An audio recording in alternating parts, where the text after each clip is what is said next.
El señor Bajo Colina salió de debajo de su colina, sonriendo y respirando con dificultad. Cada resoplido salía disparado por las ventanas de su nariz como una doble bocanada de vapor, blanca nieve bajo el sol matinal. El señor Bajo Colina contempló el cielo brillante de diciembre y sonrió más ampliamente que nunca, mostrando unos dientes blancos como la nieve. Luego se dirigió al pueblo. «Día, señor Bajo Colina», le decían los aldeanos cuando se cruzaban con él por la calle angosta entre casas de tejados cónicos y sobresalientes como los sombreros rojos y gruesos de las setas venenosas. «Día, día», respondía él a todos. Por supuesto que desear a cualquiera un buen día traía mala suerte. En un lugar tan afectado por influencias como Satin Island, donde un adjetivo descuidado puede cambiar el tiempo por una semana, era suficiente con decir solo el momento del día. Todos le hablaban, algunos con cariño, otros con cariñoso desdén. Era todo lo que la pequeña isla poseía a modo de mago, y por lo tanto merecía respeto. Pero ¿cómo se podía respetar a un hombrecillo regordete y cincuentón que se tambaleaba con los pies hacia adentro, sonriendo y exhalando vapor? En el trabajo tampoco era gran cosa. Se esmeraba medianamente en los fuegos artificiales, pero sus elixires eran ineficaces con frecuencia. Las verrugas que hechizaba reaparecían a los 3 días. Los tomates que encantaba no llegaban a ser más grandes que los melones, y durante los contados días en que alguna nave extraña se detenía en el puerto de Satins, el señor Bajo Colina permanecía siempre debajo de su colina. Por temor explicaba al mal de ojo. En otras palabras, era un mago por la misma razón por la que el zar Kogan era un carpintero, por negligencia. Por esta generación los aldeanos se las apañaban con puertas mal colocadas y hechizos inútiles, y descargaban su irritación tratando al señor Bajo Colina con bastante familiaridad como un simple aldeano más. Hasta lo invitaban a cenar. Una vez, él invitó a cenar a algunos de ellos y sirvió una colación espléndida, con plata, cristal, albaricoque, ganso asado, un chispeante Andrades 639 y budín inglés con salsa fermentada. Pero estuvo tan nervioso que quitó toda alegría a la comida y además todos volvieron a estar hambrientos media hora después. No le gustaba que nadie visitara su cueva, ni siquiera la antecámara, más allá de la cual en realidad no había llegado nadie. Cuando veía que se acercaba gente a la colina, salía trotando a recibirla. «Sentémonos aquí, bajo los pinos», decía sonriendo y señalando hacia el bosquecillo de abetos. O si llovía, «Vayamos a tomar un trago a la taberna», aunque todos sabían que él no bebía nada más fuerte que agua del pozo. Algunos de los niños de la aldea, tentados por aquella cueva, curioseaban y escudriñaban y hacían incursiones cuando el señor Bajo Colina salía. Pero la puertecilla que conducía a la habitación interior estaba cerrada por medio de un encantamiento y, al parecer, por una vez, se trataba de un encantamiento eficaz. Una vez que 2 niños creían que el hechicero se encontraba en la costa oeste curando al burro enfermo de la señora Ruuna, llevaron allí una palanca y un hacha, pero al primer golpe surgió del interior un rugido de ira y una nube de vapor purpúreo. El señor Bajo Colina había regresado temprano. Los niños huyeron. Él no salió y los niños no sufrieron ningún daño, aunque dijeron que de no escucharlo nadie podría creer que aquel hombrecillo regordete produjera ese horrible y enorme grito, bramido, aullido, silbido. Aquel día tenía que comprar en el pueblo 3 docenas de huevos frescos y 400 gramos de hígado. También debía pasar por la casita de Fogeno, el capitán, a renovar el hechizo de los ojos del anciano, bastante inútil aplicado a un caso de desprendimiento de retina, pero el señor Bajo Colina continuaba intentándolo. Y por último se detendría a charlar con la vieja Goody Gould, la viuda del fabricante de concertinas. La mayoría de los amigos del señor Bajo Colina eran ancianos. Los hombres jóvenes y fuertes de la aldea le producían timidez y las muchachas le tenían vergüenza. «Me pone nerviosa, sonríe tanto», decían haciendo mohínes, retorciendo rizos sedosos alrededor de un dedo. Nerviosa era una palabra de última moda, y todas las madres respondían adustas. «Nerviosa, un cuerno, lo que sois es tontas. El señor Bajo Colina es un hechicero muy respetable». Después de despedirse de Goody Gould, el señor Bajo Colina pasó por la escuela que ese día se reunía fuera, en el baldío. Dado que no había nadie alfabetizado en Satin's Island, no existían libros en los cuales aprender a leer, ni pupitres en los que grabar iniciales, ni pizarras que borrar, y de hecho no existía un edificio escolar. En los días lluviosos, los niños se reunían en el desván del granero común y se ensuciaban los pantalones con heno. En días de sol, la maestra Palani los llevaba donde tuviera ganas. Hoy, rodeada por 30 niños atentos menores de 12 años y 40 ovejas distraídas menores de 5. Estaba enseñando un punto importante en el plan de estudios, las reglas de los nombres. El señor Bajo Colina, sonriendo con timidez, se detuvo a mirar y escuchar. Palani, una muchacha rolliza y bonita de 20 años, hacía un cuadro encantador allí, bajo el sol invernal, con niños y ovejas a su alrededor, un roble sin hojas sobre la cabeza y las dunas, y el mar y el cielo pálido y transparente detrás. Hablaba con seriedad, con el rostro enrojecido por el viento y las palabras. Ya habéis aprendido las reglas de los nombres, niños. Son 2, y son las mismas en todas las islas del mundo. ¿Cuál es una de ellas? No es buena educación preguntarle a nadie cuál es su nombre, gritó un niño gordo y veloz, que fue interrumpido por una niña pequeña que chillaba. Nunca podrás decir tu propio nombre a nadie, dice mi mamá. Sí, Suba, sí, querida Poppy, no chilles. Tenéis razón, nunca preguntaréis a nadie su nombre, nunca diréis el vuestro.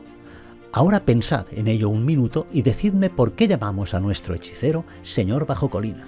Sonrió al señor Bajo Colina por encima de las cabezas ensortijadas y los lomos lanudos, y él se puso radiante y aferró nervioso su bolsa de huevos. «Porque vive debajo de una colina», gritó media clase. ¿Pero es ese su verdadero nombre? «No», dijo el niño gordo, y el chillido de la pequeña Poppy le hizo eco. «No». «¿Cómo sabéis que no lo es?» «Porque llegó aquí solo y entonces no había nadie que supiera su verdadero nombre, y por eso no nos lo podían decir y él no podía». «Muy bien, Suba. Poppy, no grites. Tienes razón. Ni siquiera un mago puede decir su verdadero nombre. Cuando vosotros, los niños, hayáis dejado la escuela y estéis atravesando el pasaje, dejaréis atrás vuestros nombres de niños y conservaréis solamente vuestros nombres verdaderos, los que nunca deberéis preguntar ni entregar. ¿Por qué existe esta regla?» Los niños permanecieron en silencio, las ovejas balaron con dulzura. El señor Bajo Colina contestó la pregunta. «Porque el nombre es la cosa», dijo con voz suave, tímida, ronca, «y el verdadero nombre es la verdadera cosa. Conocer el nombre significa controlar la cosa. ¿No es así, señorita maestra?» Ella le sonrió e hizo una reverencia, evidentemente un poco desconcertada por su intervención, y él se fue a su colina al trote, aferrando los huevos contra el pecho. Por alguna razón, el momento que había pasado contemplando a Palani y a los niños le había abierto el apetito. Al pasar, cerró la puerta interior con un encantamiento apresurado. Debió de haber dejado 1 o 2 escapes en el hechizo, pues la antecámara vacía pronto estuvo llena del olor de los huevos fritos y el hígado tostado. Ese día, el viento era fresco y ligero y venía del oeste. Al mediodía, habían traído un pequeño bote que llegó al puerto de Satins peinando las olas brillantes. Cuando irrumpió en el horizonte, un chico de vista aguda lo notó y, conocedor, como todos los niños, de cada vela y cada mástil de los 40 botes de la flota pesquera, corrió por la calle gritando: «¡Un barco extranjero! ¡Un barco extranjero!». La solitaria isla muy rara vez era visitada por algún barco de otra isla igualmente solitaria de la bordad este, o por un mercader aventurero del archipiélago. Cuando el barco llegó al embarcadero, media aldea ya estaba allí para saludarlo, y los pescadores se sumaron luego desde sus hogares, y manadas de vacas, y buscadores de almejas, y cazadores de hierbas jadeaban por las rocosas colinas en dirección al puerto. Pero la puerta del señor Bajo Colina permaneció cerrada. Solamente había un hombre a bordo del barco. Cuando se lo contaron al anciano capitán Fogeno, un cardumen de cejas blancas descendió hasta sus ojos sin vista. «Hay una sola clase de hombres que naveguen a solas por la bordada externa: un brujo, un hechicero o un mago. Así que los aldeanos quedaron sin aliento ante la posibilidad de ver por una vez en sus vidas a un mago, uno de los poderosos magos blancos de las islas interiores del archipiélago, ricas, pobladas, llenas de torres. Se decepcionaron, pues el viajero era bastante joven, un sujeto guapo, de barba negra, que los saludó alegremente desde su barco y saltó a tierra como cualquier marinero que llega contento a puerto. Se presentó de inmediato, como un buhonero de mar, pero cuando le contaron al capitán Fogeno que llevaba consigo un bastón de roble, el anciano movió la cabeza y dijo: «¡Malo! ¿2 hechiceros en una aldea?» Su boca se cerró con un chasquido. Como el extranjero no podía decir su nombre, inmediatamente le dieron uno, Barba Negra, y le prestaron mucha atención. Tenía un pequeño y revuelto hato de ropas y sandalias y plumas de piswi para adornar capas e incienso barato y piedras ligeras y hierbas delicadas y grandes cuentas de cristal de Bingway, el lote habitual de un buhonero. Todo Satin's Island fue a mirar, a charlar con él y quizás a comprar algo. Imposible de olvidar, cacareaba Gody Gould, quien, al igual que todas las mujeres y todas las muchachas de la aldea, estaba conmovida por la audaz hermosura de Barba Negra. Los chicos también le rondaban para que les contara sus viajes a lejanas y extrañas islas de la Bordada, o les describiera las grandes y ricas islas del archipiélago, las rutas internas, los fondeaderos blancos de naves y los tejados dorados de Haunor. Los hombres escuchaban sus relatos con gusto, pero algunos de ellos se preguntaban por qué un mercader viajaría solo y contemplaban pensativamente su vara de roble. Durante todo este tiempo, el señor Bajo Colina permaneció debajo de su colina. «Es la primera isla sin mago que veo», dijo un día Barba Negra a Gody Gould, que en la ocasión había invitado a su sobrino y a Palani a tomar una taza de té de junco con el viajero. «¿Qué hacéis cuando os duele un diente o una vaca se seca?» «Bueno, si tenemos al señor Bajo Colina», dijo la anciana. «Para lo que sirve», murmuró Birt, el joven sobrino de Gody Gould, y luego se ruborizó hasta el color púrpura y se le derramó el té. Estaba enamorado de la maestra de escuela, pero lo más que había hecho hasta ese momento para demostrarle su amor había sido regarle canastas de caballas frescas a la cocinera de su padre. «Oh, ¿tenéis un hechicero?», preguntó Barba Negra. «¿Es invisible?» «No, solamente muy tímido», dijo Palani. «Apenas llevas una semana aquí, ¿no? Y vemos tan pocos extranjeros». También se ruborizó un poco, pero no derramó su té. Barba Negra le sonrió. «Es un buen satinsano entonces, ¿verdad?» «No», dijo Gody Gould, «no mejor que tú». «¿Más té, sobrino? Manténlo en la taza esta vez». «No, mi querido. Llegó en un pequeño barco hace 4 años. Fue un día después que concluyó la arribada del sábalo, porque estaba recogiendo las redes en la ensenada este. Y Pond y Coweret se rompió la pierna aquella misma mañana. Hará 5 años. No, 4. No, son 5. Fue el año en que el ajo no se dio. Entonces llega navegando en una pequeña chalupa cargada hasta el tope de grandes cofres y cajas y le dice al capitán Fogeno que entonces no estaba ciego, aunque sabe Dios que estaba tan viejo como para haberse quedado ciego 2 veces. «Oigo contar», le dice, «que no tienen un brujo o hechicero. ¿No están deseando uno?» «Ya lo creo, si la magia es blanca», dice el capitán. Y antes de decir pulpo, el señor Bajo Colina se había instalado debajo de la colina y estaba hechizando la sarna del gato de Gody Beltow. Aunque la piel creció gris y era un gato naranja. Tenía un aspecto bien raro después de eso. Murió el invierno pasado, durante el encantamiento del frío.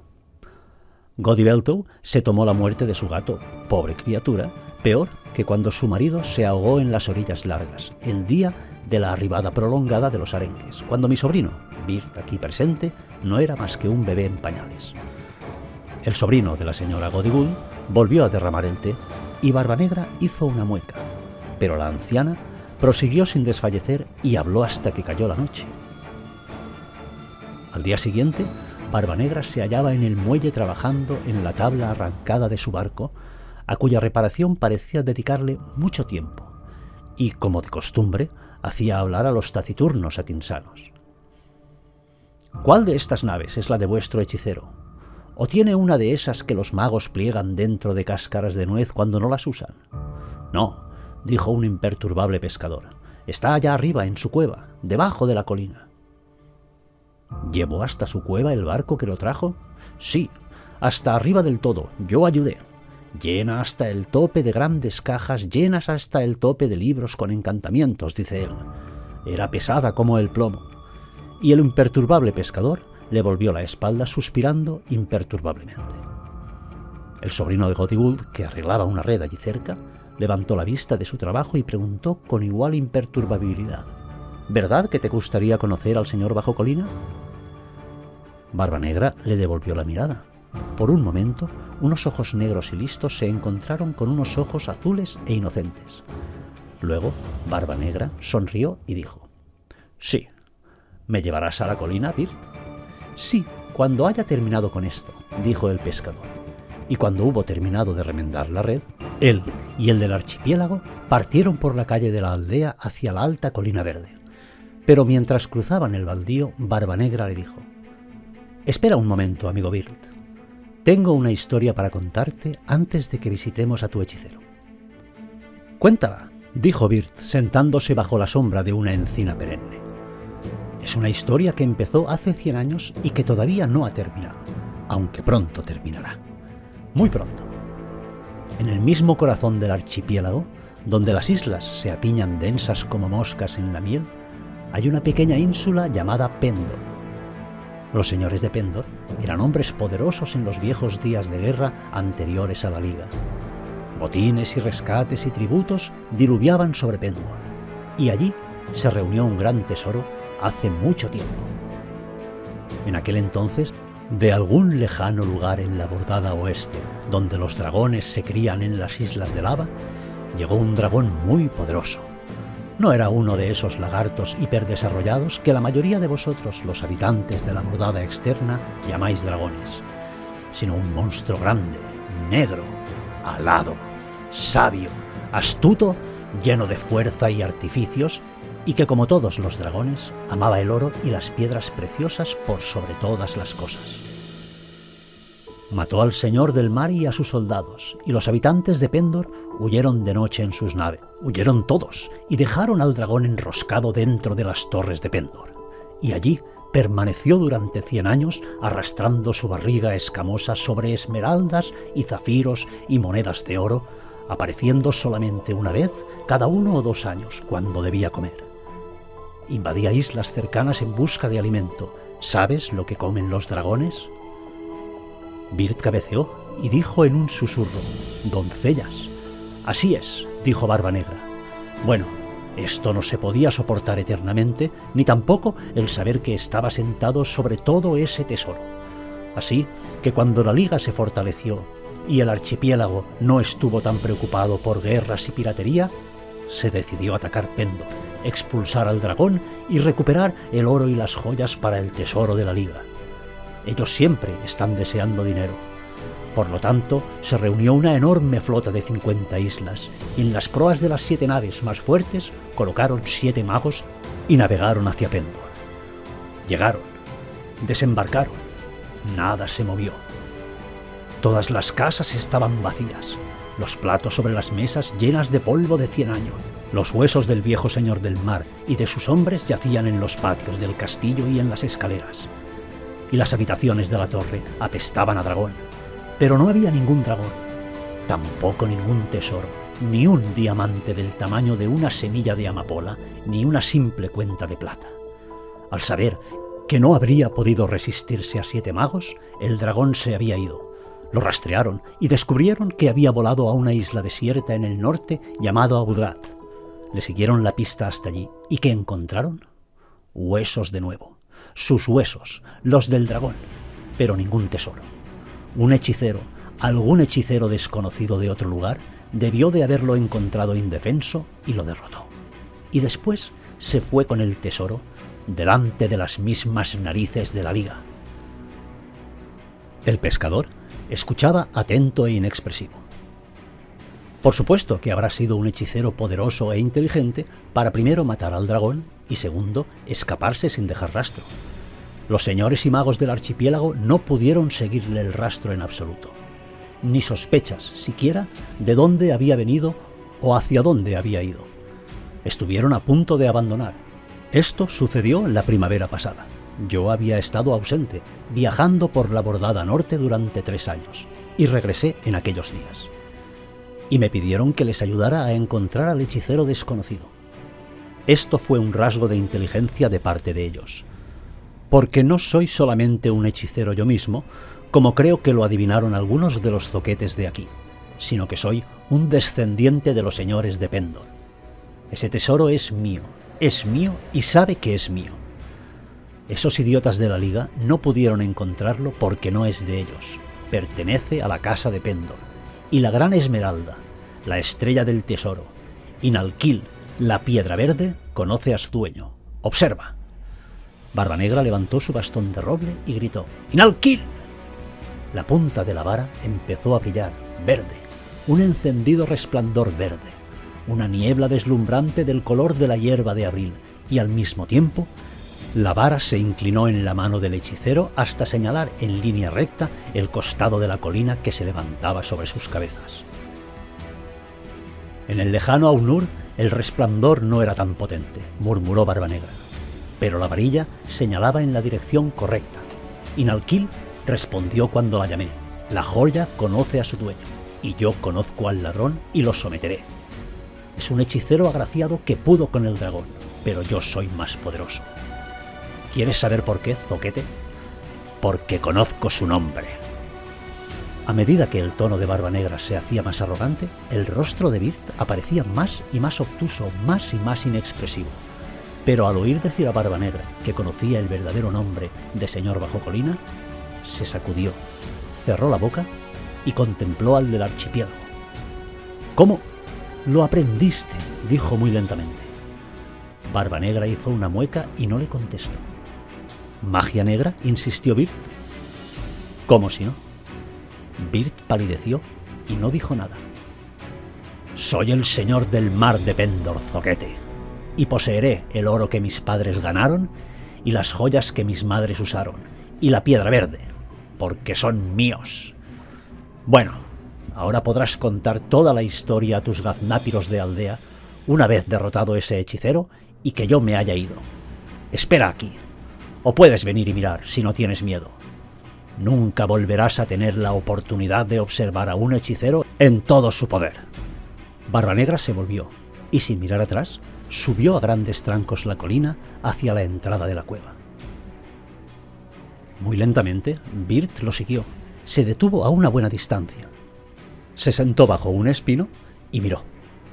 El del archipiélago se había detenido. Era una figura oscura y embarada, sola en la verde ondulación de la colina, de pie y absolutamente inmóvil ante la boca bostezante de la caverna. Repentinamente movió el bastón sobre su cabeza. El resplandor esmeralda invadió el ámbito mientras gritaba: ¡Ladrón! ¡Ladrón del tesoro de Pendor! ¡Sal a la vista! Se oyó un estruendo como de loza rota dentro de la cueva, de la que salió despedida una gran cantidad de polvo. Asustado, Birt se agachó. Cuando volvió a mirar, vio a Barbanegra aún inmóvil, y en la boca de la cueva, polvoriento y desgreñado, estaba el señor bajo colina. Parecía pequeño y enternecedor, con los pies torcidos hacia adentro como de costumbre y con las piernecillas arqueadas, cubiertas por calzas negras y sin varilla. Nunca había tenido una, reparó Birt. El señor bajo colina preguntó con su vocecilla ronca: ¿Quién es usted? Soy el señor del mar de Pendor, ladrón, y he venido a reclamar mi tesoro. Ante esto, el señor bajo colina se fue poniendo rosado lentamente, como sucedía siempre que la gente era grosera con él. Se puso amarillo, el cabello se convirtió en cerdas, emitió un rugido parecido a una tos y se convirtió en un león amarillo que saltó por la colina hacia Barbanegra, los colmillos blancos destellando. Pero Barbanegra se había esfumado. Un tigre gigantesco del color de la noche y el relámpago brincaba al encuentro del león, que había desaparecido. De pronto, bajo la cueva se alzaba un bosquecillo alto, negro bajo el sol invernal.